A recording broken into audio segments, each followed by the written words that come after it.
Do you remember when you learned your ABC? No, you don't remember. Well, when you learned your alphabets, do you remember your mom and dad saying you take the letters and you put them together and you get words? And then after you've got words together, you made sentences, and then you made paragraphs, and then you could write stories. But you had to learn and you had to know about the alphabets, right? Well, in the same way, in our Christian faith, the more you know about God, the more you can grow in your faith. And you know that God speaks to us through his Bible. So the more you know about the Bible, the more you can grow. The more you know that the Holy Spirit gives you life, the more you can grow in your faith. And the more you know about Jesus Christ, that he was in heaven, and he came from heaven to earth, and we call that Christmas, right? And on earth, he died on the cross. We call that Good Friday. And then he rose again. We call that Easter. And then he went to heaven, and we call that Ascension Day. But do you know one more thing? What about Jesus that's going to happen?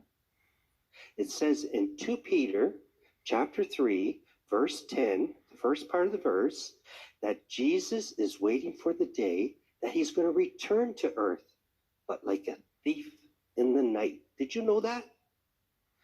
Well, I'm going to tell you how that's going to help you grow in your faith. I'll tell you a little story. There was an owner of a house. It was a big house. It was a mansion. But he wanted to go on holidays. So he said, Glubby Wubby, I want you to come here with all your classmates into the house and take care of it while I'm gone. But when I leave, when I come back, I want it to be just the way I left it. Cleaned up, nice and tidy, everything in its place. And that's how I want it when I come back. He said, but when are you coming back?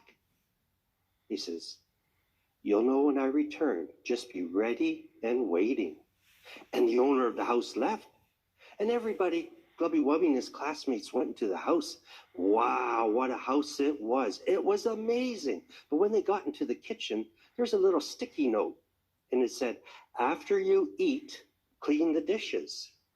And no food in the living room. And when they got to the living room, there's a little sticky note. It said, make sure you vacuum clean and no feet on the table. And when they got to the bathrooms, there's a little sticky note. It said, when you brush your teeth, make sure you clean the sink. And when they got into the playroom, there's a sticky note that said, clean up after yourselves.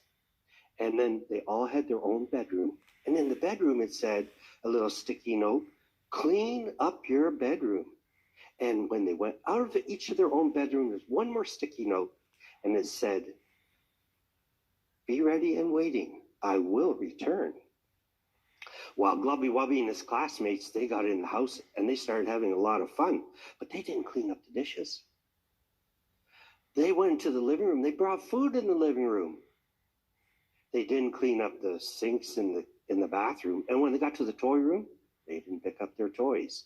But Glubby Wubby said, the master told us to keep it clean. We have to listen to him. He can come back at any time. Glubby Wubby, he's not coming back yet.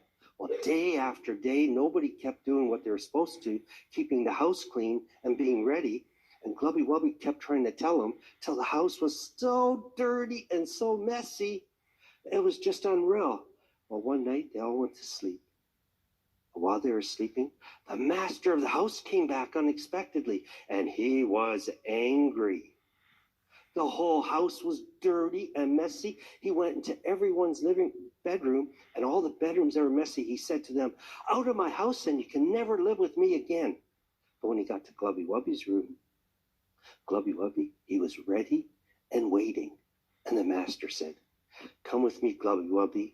You can live with me forever and ever. You know, that's how it is with us and Jesus. Are you ready and waiting for Jesus to return? Are you like Glubby Wubby? Are you being obedient to your parents? Are you loving Jesus? Are you ready and waiting? Or are you going to be like his classmates? I'm going to live however I want. I'm not going to worry about when Jesus comes back. I don't even think he's coming back. And I'm just going to live my life the way I am. The question I have for you is, who will you live like? Will you be ready and waiting? When you get home today, ask your mom and dad if you can read the whole book of 2 Peter chapter 3, and ask if you can do that together with your family, and ask your mom and dad, are we ready for Jesus? See, you learned something and it'll help you grow in your faith. And now we're going to sing